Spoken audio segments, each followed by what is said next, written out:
Because we're just joking. We're just joking, but we are teaching. Yeah, exactly. My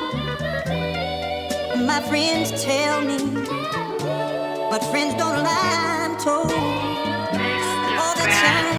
Let's see, so some cannabis news that I pulled up. What I do here is I go through the in-depth research of writing cannabis news in the Google search bar and sorting it by time. Yeah.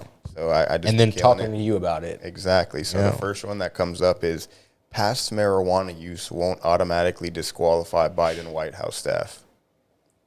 It's pretty good. I'm surprised it still did automatically disqualify. And if everybody knew that that was a rule, why not lie?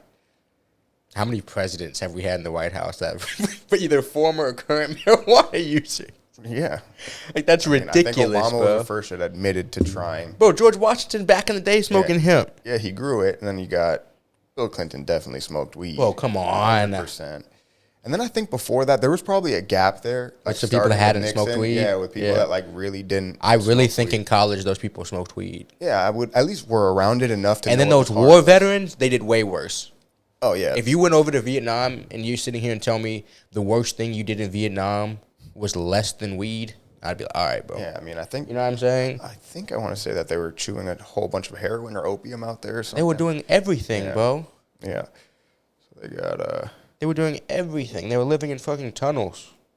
That seems like the only marijuana news that dropped today. And then Morocco did verify that they were going to become medically legal. Nice. We did bring up Morocco last time as the biggest hemp exporter in the world, strangely.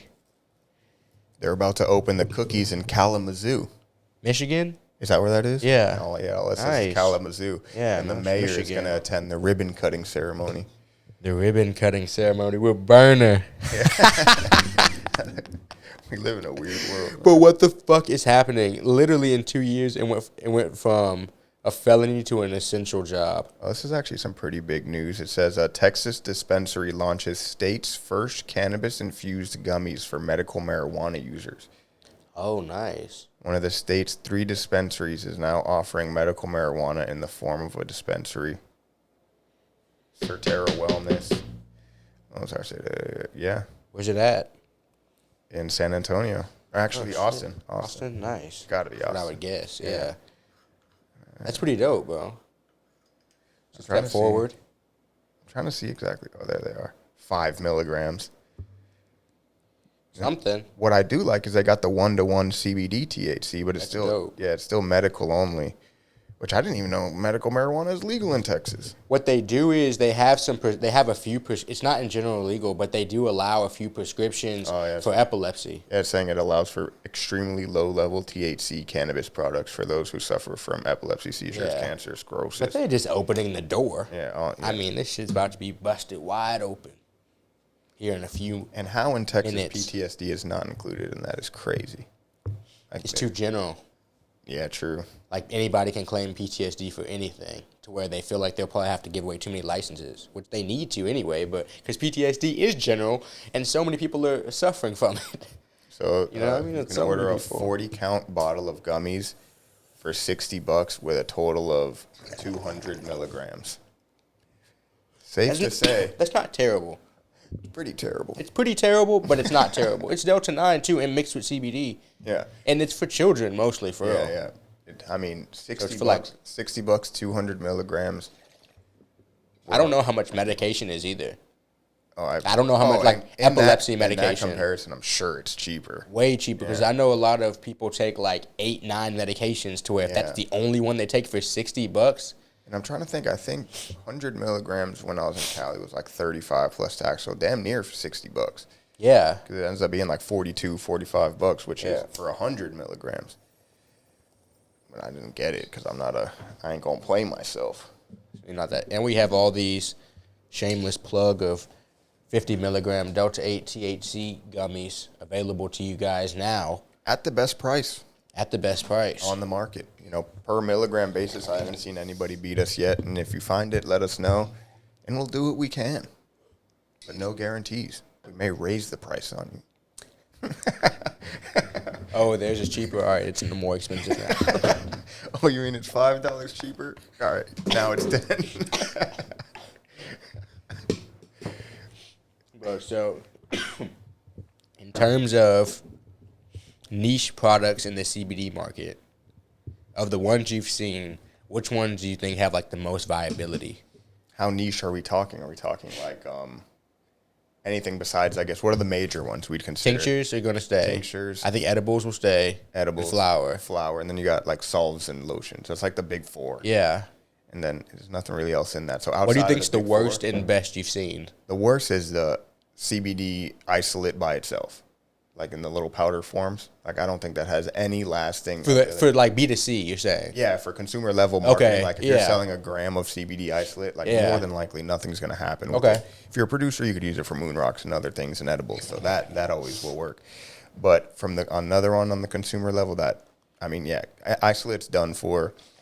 And one that's my favorite niche product would probably be dabs, like full spectrum CBD. That is dabs. pretty niche. Yeah. Yeah. I don't understand this bath bomb market as much, if I'm being honest, because I hear a lot about people making bath bombs and a lot of companies, but I never see reviews. I've seen one review for it on YouTube, and we worked in the shop. How many people bought them? I think one ever. In the 6 months, 5 or 6 months we were there. No company that we've worked with has ever got it. We've got an affiliate off of. So there's a lot of stuff being created, but it's a lot of the CBD market as a void, and like market research is really what it is. Yeah. And I think that's what CBD Hemp Library helps with. Yeah. And I'm glad we can fill that void, because there are a lot of products being produced, and I'm like, who on earth on this planet Earth would use this and then specifically use this for this price? Yeah, the price is what's crazy, but I think it's also a case of, especially with like things like the bath bombs, or even if you shampoos or whatever the hell else they're throwing CBD and hair gel, I've seen it in. So they have it in pretty much everything, and in some cases it's just another marketing tactic. Yeah. Like, that's if the price isn't significantly affected by it. Like if they raise the price by $20 to throw CBD, they're fucking up. But if you have a bath bomb, they're always like $6.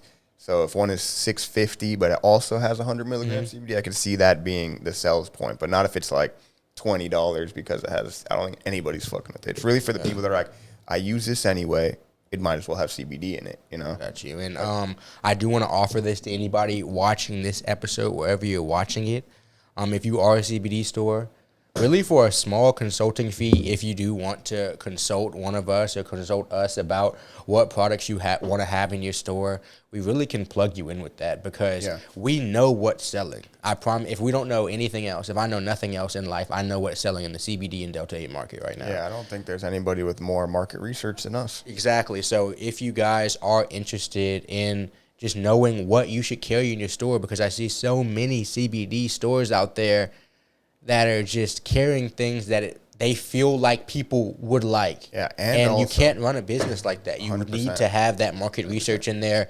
And we actually have been tried and true to be able to help field these products. So 100%. let us know. Exactly. We've done it a few times now. But also one thing from working in the industry that I notice kills a lot of very small business, CBD or otherwise, but I would say mainly CBD, is the major players within the industry slap huge minimums per order. Yeah. So you end up having to order a whole bunch of shit that you might never sell. Those MOQs will fuck you up, bro. The minimum orders, I know some of them when we were working were $5,000 minimums. Yeah. And just it's a store full of shit. Right. A store full of all these items that Yeah. some of them are good, some of them aren't, some of them are necessary, some of them aren't. But if 30% of your inventory is dead inventory, you're going to fail. We're sorry if we're hitting a sensitive chord for some of you guys, but there needs to be some honesty, because I'm actually feeling bad for some people's shops that I walk into, and they have things on the shelf that I know they can never sell. Yeah. And they for sure can never sell at that price point. Yeah. There's some things that can never, and there's some things like I saw at the very beginning, like it can't sell. Yeah. That's another thing, too. The prices. It can't. They're still getting played on them. Yeah. Like a lot in the retail environment, they're still paying way too much than they should. Yes, and we're in an internet age to where there are certain things you have to be able to compete with the internet somehow, and the way you need to do that is going to have to be obviously with convenience, because you don't have to wait. You're going to have to do it with quality of product. Yep. You're going to have to do it with the environment of your shop, and you're going to have to do it with good prices. And I mean, the one, I guess, case study that we've done already with what we're kind of saying here. Yeah. With the products we've helped them acquire, it's cut their cost by, I think, at least 40%. in some cases for Yeah. sure. So shit. And the quality is always there And because it's gone up actually. yeah, exactly. So shit. Yeah. Cutting costs 40%, knowing which products to buy. We didn't even plan on talking about this, but we can actually provide a hell of a service. I knew if we turned the camera on, some good stuff would come out. Yeah. So guys, if you're interested in that, just let us know. But at the same time, like we talk about this stuff all the time. Like these points I just gave, like we see what works in CBD shops, and we might be young, we might be whatever, but no one on earth has been exposed to more CBD products than us. Yeah, there's no way.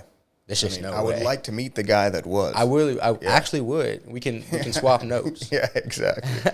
Because I don't think it's possible. Trade T-shirts. Especially the diversity of companies, too. I mean, we've tried a couple hundred at this point. Yeah, from like companies that probably have a budget of $2,000 to companies that have budgets of multiple hundreds of thousands of dollars. And you'd be surprised at how, I mean, I would say generally in our experience, even the companies that are smaller can provide a hell of a product. Sure, and especially usually like at a better one. price. Yeah. Especially like if you're looking for like one or two Yeah. specific products. Yeah.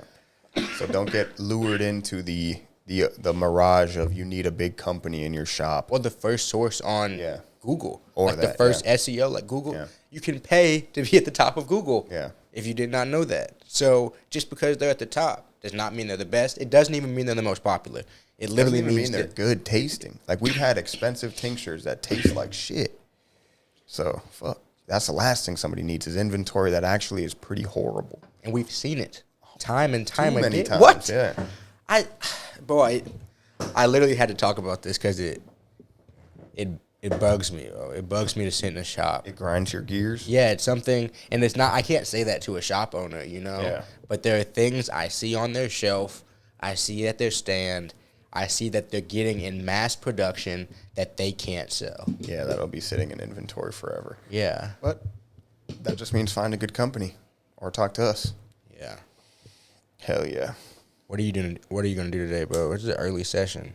It is an early session. I mean, I'm 100 milligrams in now. I don't really have plans, to be honest. The early sessions, I don't eat. So plan number 1, eat.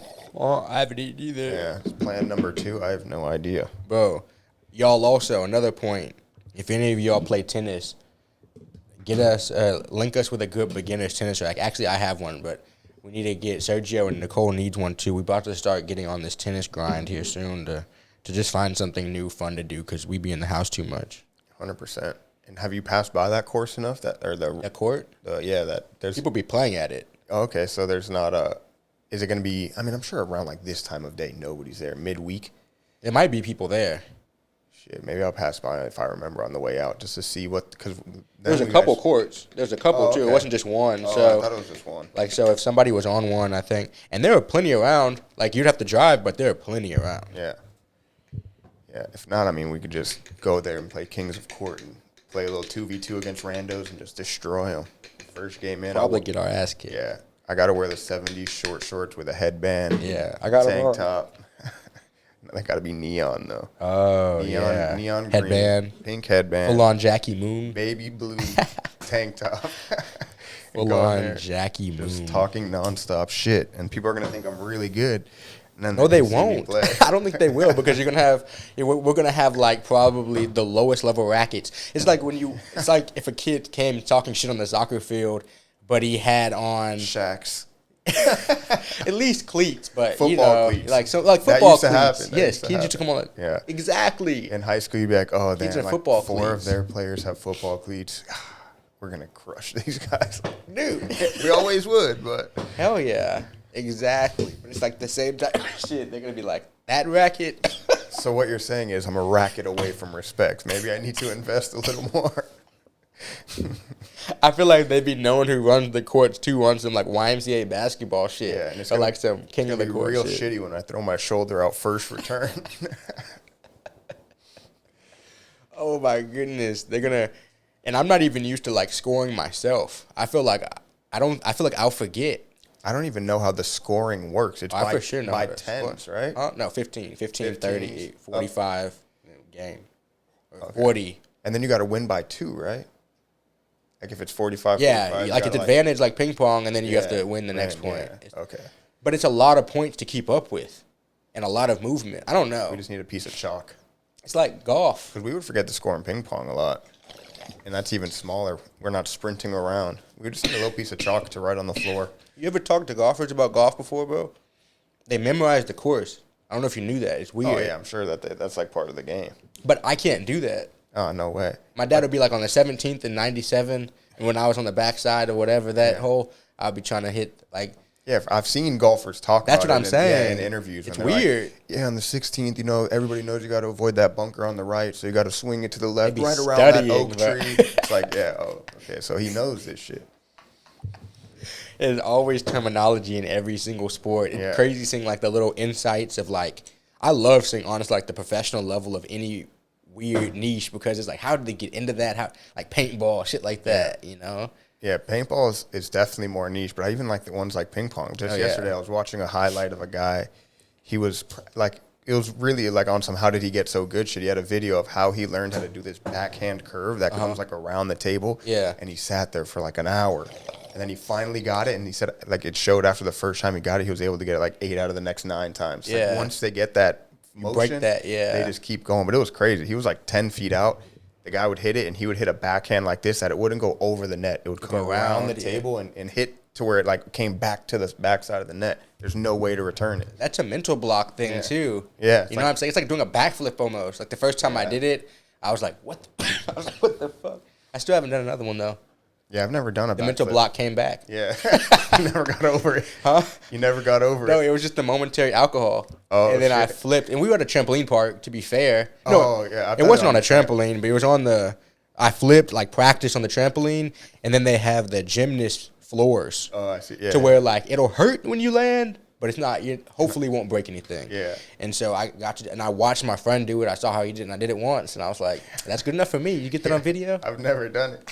I've done it on a trampoline, and even then, I'm not too confident with the back flipping. I love flipping, and it's because bro. I fucked myself up. I could do front flips, side flips, everything, but something about throwing myself back. One time, I scorpioned trying to do a backflip on some like we were playing a horse game, and it was like do it whatever it is, and I was trying to like backflip, grab the basketball, and put it up.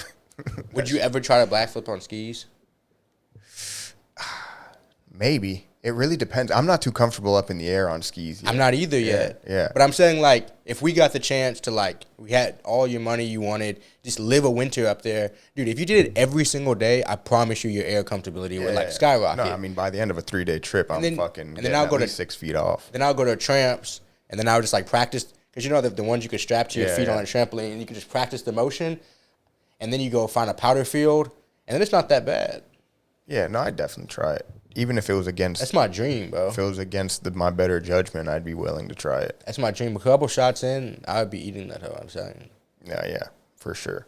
Because I get greedy on the shit I'm in now. I'm not in good shape, but I'm pretty good at skiing. So I'll hit the bigger ramps and try to get a quick grab in or ski touch in, like on the backside. And I shouldn't be doing that. I do that shit too. It's like, I'm gonna hurt myself. Shit, I'm just not good enough to do. Yeah, exactly. But a lot of it I've learned is flexibility, especially Yeah. with the weight of like snowboards and shit, bro. The way they be pulling it into their bodies, like I'm like, nah, those high level guys hips And are it's, crazy. Women, shit. My body just can't take the casual falls. Because one of the times that I specifically think about when I did it, it was Lil Hill. I hit it 3 times already down, so I was like, all right, on this one, I'm going to try to go for a little back grab. I grabbed the back of my right ski, landed it, but then lost my balance and landed on my right side, and my shoulder completely That shit dislocated. hurts. Yeah. It was like a casual fall, and all my friends are all like, and I'm sitting there like, oh, fuck. And my GoPro, I couldn't find it Bro because said I it was dropped like- it in the, I dropped it in the shit. I literally go up the hill. I was like, bro, you got to pull my shoulder. My boy pulls it. It just clicks into place, but it wasn't right. So it was just like floating in place. Like it didn't connect right. And I couldn't go the next day skiing, and it all got all swollen and shit. But I have a recovered. very similar story, but I was just ass early, so I went early season. I moved out to Colorado to snowboards. You know, I was excited, hell and so I got out there, and then it was too icy. I was not good enough. Yeah. Too early season. I slip, and then I like tear my like. It's like a grade 2 separation, so like my shoulders just separated. yeah. I'm broke as shit at this point. You know, like I have no money. Hell yeah. I've been in Colorado like 2 months. Most of my money now, I'm caught up on rent and shit. And so I'm sitting there like on the mountain, like this day cost me $120. So I rode down and I got back on the lift with my shoulder separated. I was like, dude, like I was literally too poor to think about the idea about going home right now. Oh no, yeah, same thing with me. I didn't. And so like I got back on the lift. I rode down. I did it one more time. I cried a little bit. I went to go see the doctor, and he was like, "It's not like broken or anything like that."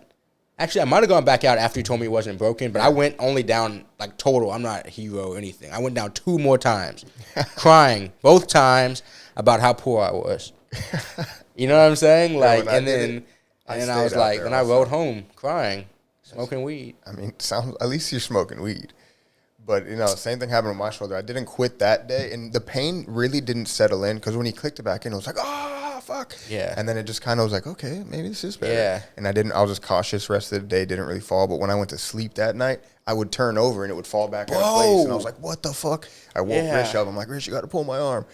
She's like, and I still wanted to go out, but I'm like, fuck, if I were to fall on it barely and then just tear my shoulder completely and then have to have surgery. Dude, exactly. I was like, I can't afford that I didn't go back out 2 months. Like, I couldn't afford it. Because right after that, I mountain biked, cracked my head on a rock, and then was out of work for more. I was out for literally 2 months straight between my shoulder and my head concussion, bro.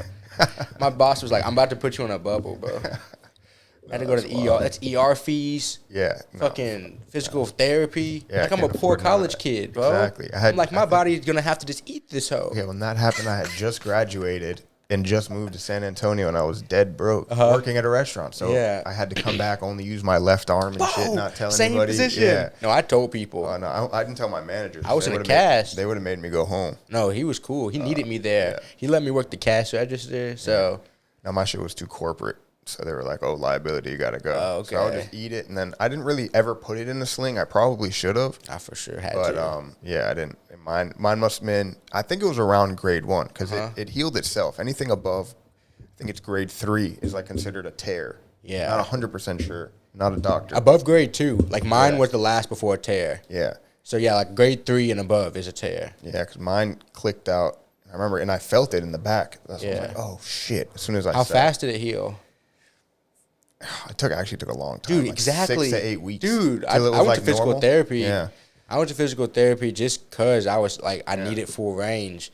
But yeah, it took like 6 to 8 weeks. Yeah. And I just remember. Might have had the exact same thing. I mean, it happened in the exact same situation. Yeah. And I think it was one of those things that I had gotten used to the pain in my shoulder. Like it wasn't something, like it was just always there. So when it went away, I was like, oh shit, it must be healed. Dude, I couldn't lift. Oh yeah. Like I literally, I couldn't go.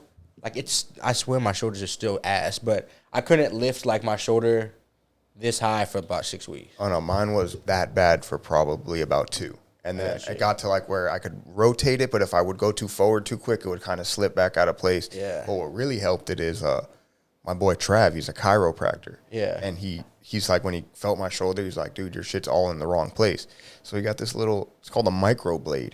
It's like a little ball on the end of it, like a steel ball. Yeah. And he just like dug into my shoulder. It was brutally painful, but it never has happened since. It's never fallen back out of place. I gotta talk to bro. Yeah, I need that shit. It was crazy. And I was skeptical. I was like, nah, bros, you've only been doing this for like a fucking year, man. You can't just clear it. He's like, I'm telling you, dude, there's like you feel it right here, and I can't feel shit. Yeah. Like there's a tissue ball right here. You need to get it out of the way, and so your shoulder can settle right. And I was like, all right, do it. Sitting there fucking screaming and trembling because it was so painful, but it fucking worked, bro.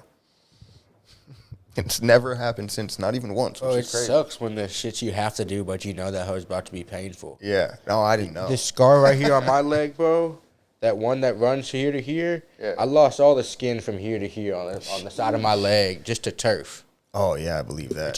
Dude, it was like she said it was like almost the equivalent to like a 3rd degree burn. Like I was oozing out for like a couple weeks. I played the next week like horribly. I played horribly. Like I was so scared to even run. Terrible. And then it hurt so bad, bro. And then but she had to spray this thing, like this anti whatever on it.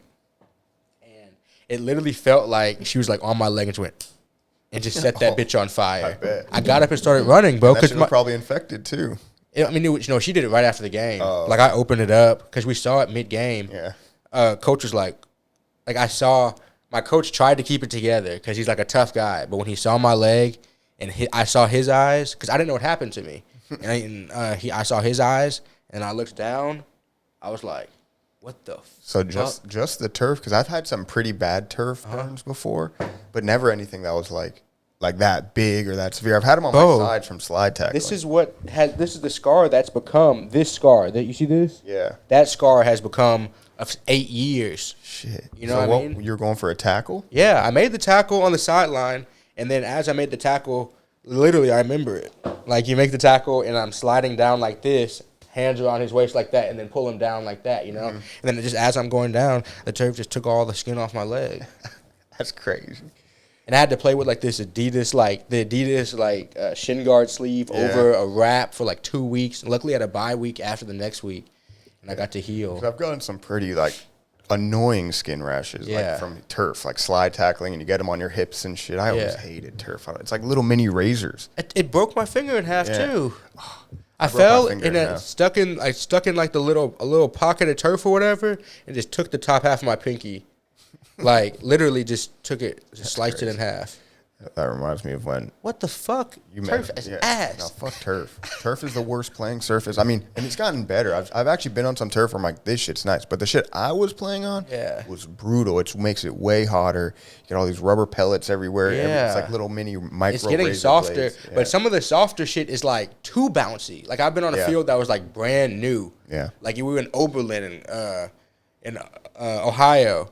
And, like, it was, like, brand new, but it felt like a trampoline in that bitch, bro. Yeah, I've had those too where the ball bounces like crazy. Yeah. I mean, in football, it matters a little less for the ball bouncing, but... Yeah, but no, when black pellets go up when the ball's bouncing in soccer, you know that shit has way it's all too many fucked up. fucking But pellets the problem on with it. soccer, and I don't even think it's mostly game and ball play, it's the cutting. Yeah. Your cutting is, your ankles roll. Unnatural. Everything is tight, so when like you want to change direction, it's like there's this moment of your foot is stuck, but then it becomes unstuck. It's not like sliding. It doesn't slide. Bro, people are wondering why, like, more people are tearing their ACLs and LCLs and PCLs and MCLs and all that shit that we hadn't heard of back in the 60s and 70s and 80s. It's because they're playing on turf from childhood. Yeah. Like, our joints are not meant to play on that shit, bro. Yeah. And these schools, for cost, are sacrificing kids' legs. Yeah, for sure. Seriously. Like, when these schools that pay a lot of money to keep up their fields and stuff, that's a lot of money. If you just pay for the turf one time and then maintain it one time a year, that's it. Like, it's cheap. Yeah, for sure. But they're literally sacrificing our legs. AstroTurf, they were actually sacrificing those people's legs. Yeah, no, there's the AstroTurf was like the carpet shit. Yeah, right? like they were actually like here, like sacrificial lamb Yeah, I think for the stadium there was guys. a recent NFL player who was like complaining about having to play on some sort of turf, and then went out and played and tore his ACL. Well, that hole will tear your ACL because Can't remember who it was. it's but because when your cleat like steps in it, dirt gives. Yeah, it slides So like a it'll little. slide out. Yeah. But this turf, either it'll slide out too fast and it'll tear your leg, Yeah. or it'll stick and then tear the other side of your leg. no, 100%. Because I remember I used to feel it when I would play. Shit, that was always the worst. In the middle of the summer, you have a tournament in whatever park that you know is turf, and it's 90 degrees out, and you're like, "Fuck, man!" Because on the field, the rubber boils. Where it's like 10 So degrees hotter. Yeah, at least. it's like a sauna. Hotter surfaces. The high school ones are always like that. Yeah. The high school turf fields with the track around it. Yeah, those are always brutal. Luckily, with high school, for me, they were mostly night games, but it was the tournaments. Yeah, the tournaments, like they the were day just tournaments, terrible. we for sure mostly played like Yeah. weekday night games. Hell yeah. Shit. 30. This is a pretty good episode. Hell yeah. I knew we would find something to talk about. Yes, injuries, skiing, mostly injuries. Guess that every athlete has that as a commonality. What? Like injuries. Like if you do shit, you're gonna get hurt. You know, or you're gonna see injuries. Yeah. Like I've actually seen way worse injuries than have actually happened to me. Like I've witnessed injuries that I was like, oh my God, I might never want to play soccer again. I think I've had the worst I've witnessed. For real? Yeah. Oh, that sucks. Yeah, I think I've had the worst I've witnessed, to be honest. I think we've talked enough about injuries on this episode, but if you're still here and you want to know the worst injury I've witnessed and GP's worst injury, leave it in the comments and we'll make a whole nother episode just about that, just about y'all wanting to hear us about getting hurt. Even I've had more. a couple, bro. Yeah. I've had a couple stories that are like, nah, bro, I hate that shit. As you can see, this is taking its emotional toll on GP having to ride back down memory lane of injuryhood, but we'll do it for you guys. it is what it is. I just walk like I'm homeless now or something, bro. But it is what it is. You got the homeless limp. I got something like that. Not even to make fun of a homeless person, more to make fun of myself. Like, they have a reason to walk like that. Yeah, I don't. They do. I'm just an ex-football player. I mean, that's like kind of its own walk now, too, I feel like. Ex-football player? Yeah. I'm starting to walk more and more like OJ, and that's unacceptable. Shit, maybe you could play him in a future film. I don't think so. Would you take the role? They wanted you to be the juice, man. I do it. But I want to, only if it's the football career. I don't want any post-career. I only want to cover OJ as a football player. I've never seen a movie that has OJ as a football player. Can we see? Can we please see him? You'll be how good he was? The stunt double of the OJ. That's the only time when he's like walking away or something. You'll be his like walking double. Like, I feel like people don't even realize he was a football player. Like, young people, if they hear about OJ, all they hear and know is the Cuba Gooding Jr. case and shit. Yeah, for sure.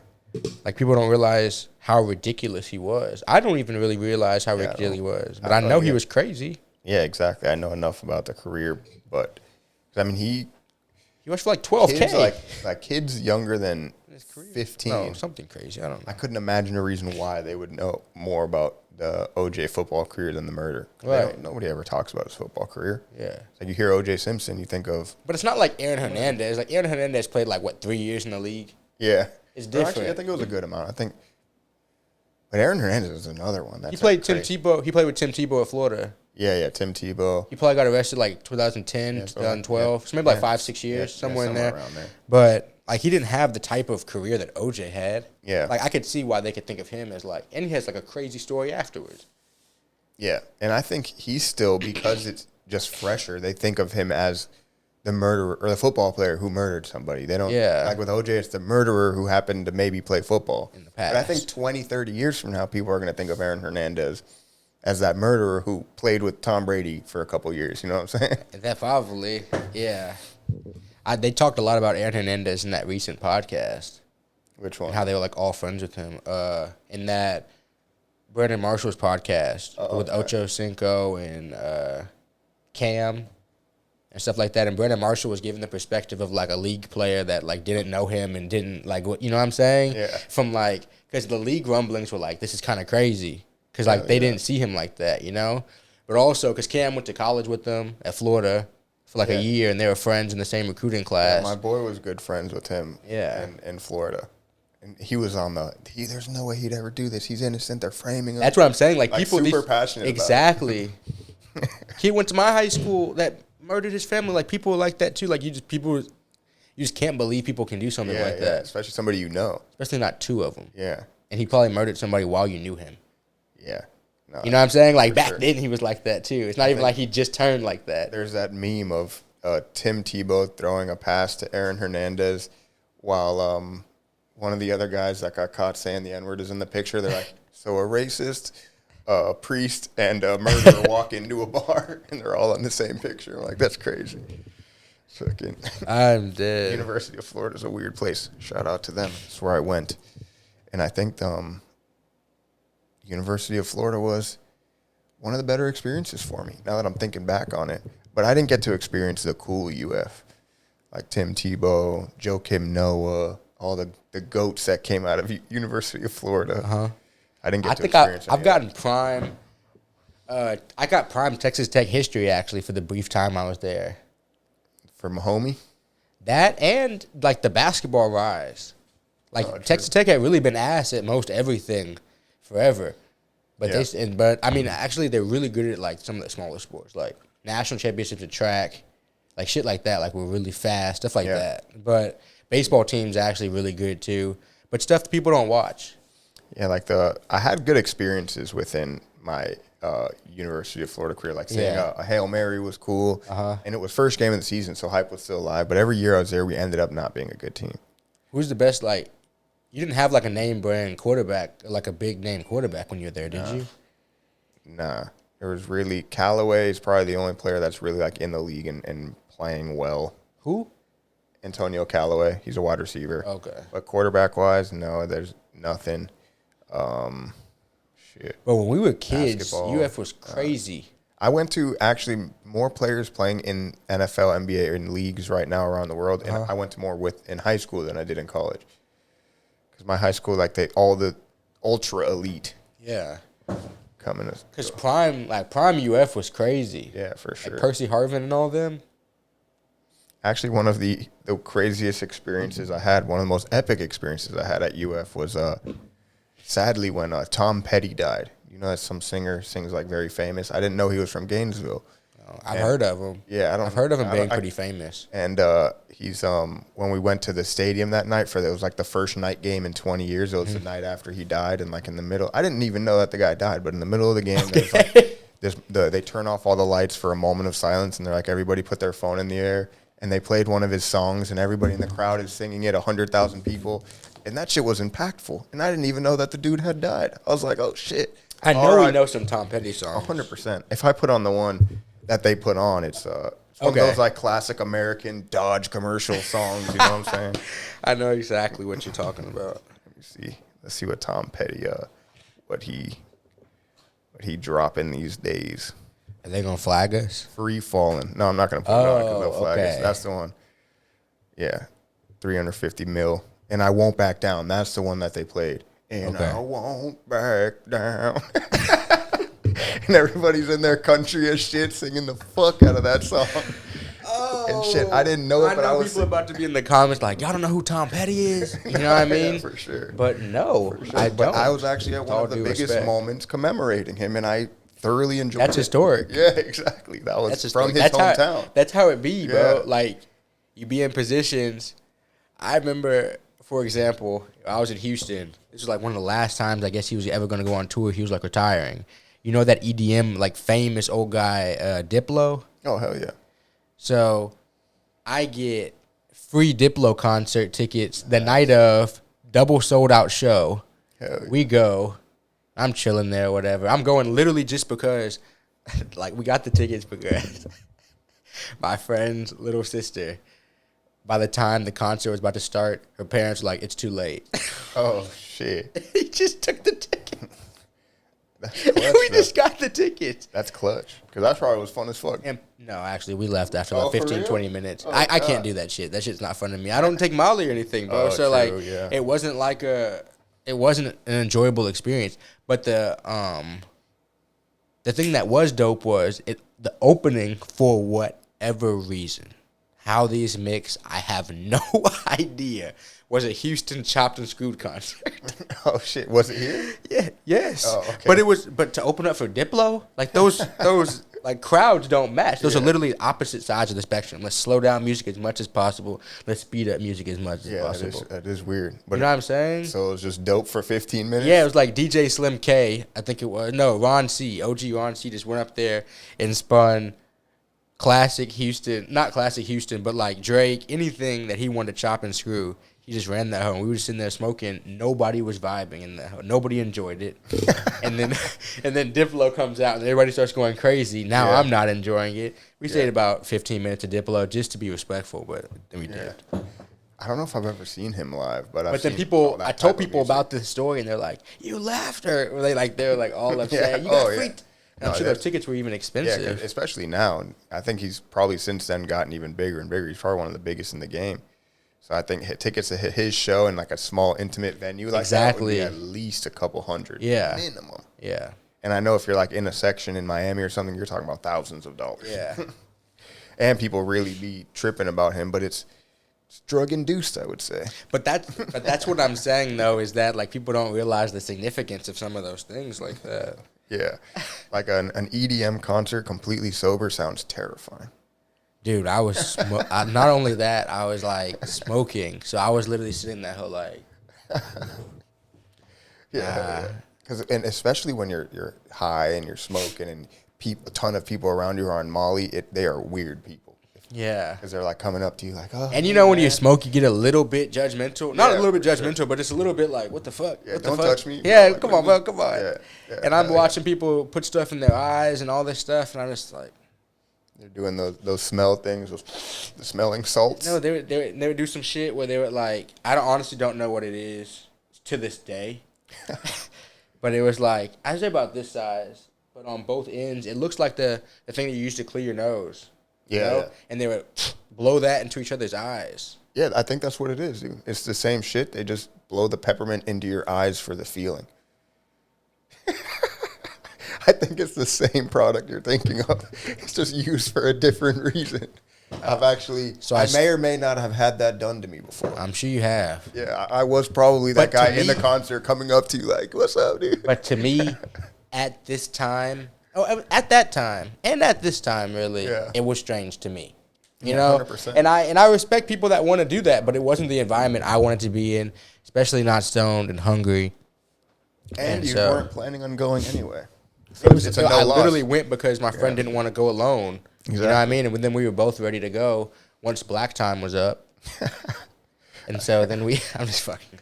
But once our time was up, once our time was to go and time to eat, Hell yeah. and then we just dipped and smoked more. Yeah. Speaking of food, though, I might need to sign out here. I understand, bro. Boy is hungry as shit. Hell yeah, we've been talking a minute now. Hell yeah, we about 43 minutes in. If y'all are still here, please make sure to subscribe to whatever channel this ends up on. Barely got that out. Yeah, make sure to hit that subscribe button on CBD Hemp Library as well. They've banned us again for a little bit of time. Luckily, we'll be coming back better than ever, so Hopefully we next appreciate week. y'all.